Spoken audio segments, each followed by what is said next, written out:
Surprise? শুধু surprise, I am very very surprise. In fact this is the best surprise of my life. Yes, I knew it দোস্ত। তোর জন্য room ready করা আছে, দ্রুত fresh হয়ে ইন কর। ওকে ওকে। এই যে দীপ চলে আস। কই তুই দোস্ত? ছবি তুলবো না সবাই? আচ্ছা, ও অনেক ভালো ছবি তোলে, ট্রাস্ট মি। দোস্ত আমাদের কয়েকটা ছবি তুলে দেন।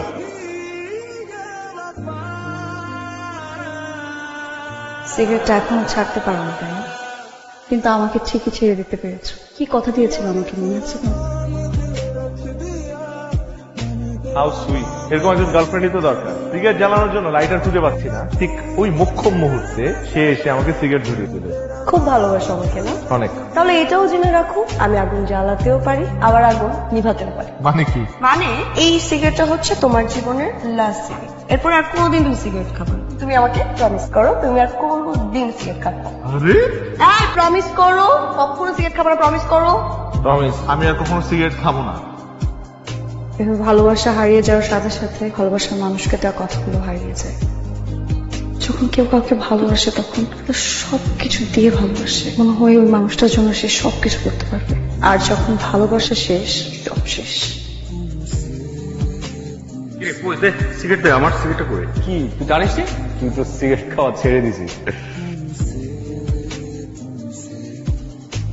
আচ্ছা, তুই আমাকে একটা কথা বলতো, তোর কি মন খারাপ কোনো কারণে? আরে আমার মন খারাপ হবে কেন? আমার বেস্ট ফ্রেন্ডের বিয়ে। এই যে এরকম হাসি খুশি থাকবি সবসময়, ঠিক আছে? চল কথা বলি।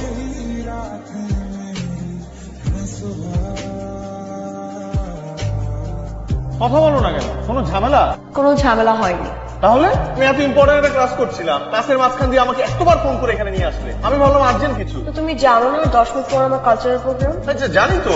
শাড়ির সাথে চুড়ি না পরলে ভালো দেখায়?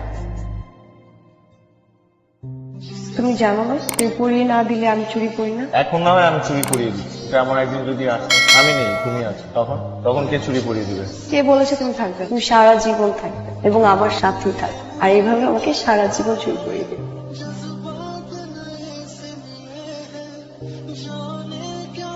এখনো নিজে নিজে চুরি পড়া শেখনি না? এখন না হয় আমি সৌভাগ্যক্রমে অথবা দুর্ভাগ্যক্রমে এখানে আছি, তাই আগের মতো চুরি পরিয়ে দিতে পারছি। কিন্তু এরপর তোমাকে কি চুরি পরিয়ে দিবে? তখন তো আর আমি থাকবো না। হ্যাঁ অবশ্য তখন হয়তো তোমাকে অন্য কেউ চুরি পরিয়ে দিবে, ঠিক যেমন গত 2 বছর দিয়েছে। তুমি চলে যাওয়ার পর গত 2 বছরে আমি চুরি করিনি।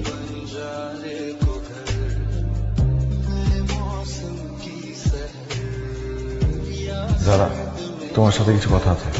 বাসা ভর্তি মানুষ। আমার তোমাকে এই কথাগুলো এখনই বলতে হবে, আমার হাতে সময় নেই।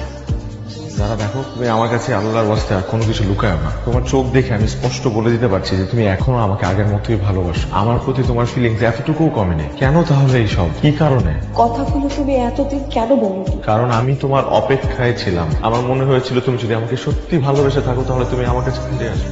আমিও তাই ভেবেছি, অপেক্ষা আমিও করেছি। তাহলে কেন ইচ্ছার বিরুদ্ধে বিয়ে করছো? কেন করছো এগুলো? বলো না, আমরা আবার আগের মতো হতে পারি না? না গিয়ে বলে দাও না, তুমি ফয়সালকে গিয়ে বলে দাও।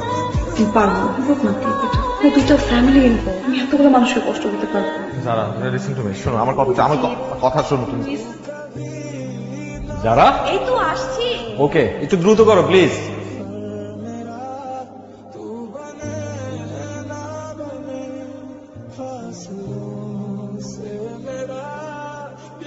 কতদিনের সম্পর্ক তোদের?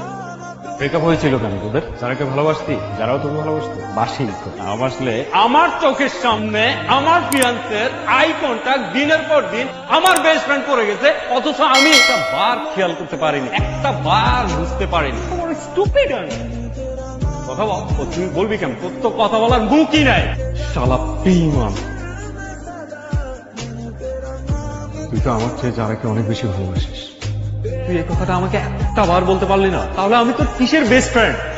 তুই কি ভেবেছিস তোকে কষ্ট দিয়ে আমি যারাকে বিয়ে করে হ্যাপি থাকবো, ভালো থাকবো? আমি চাই যারা সারা জীবন শুধু তোরই থাকুক।